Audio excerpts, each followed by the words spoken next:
రోజు వెచ్చగా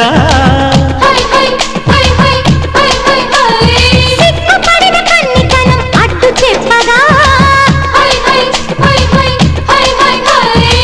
చెవిలో చెప్పనా వినే విధంగా గుడిలో చేరితే హడావిడిగా రావే చిన్నారి ఖుషి ఖుషిగా నీలో దాగుంట భలే భలేగా ప్రియా ప్రియంగా నీ కౌగిలిలో సుఖించని సుఖీ భవంగా ఓ రంగా శ్రీరంగా ఏరువాక సాగని ఏకంగా హత్సంగా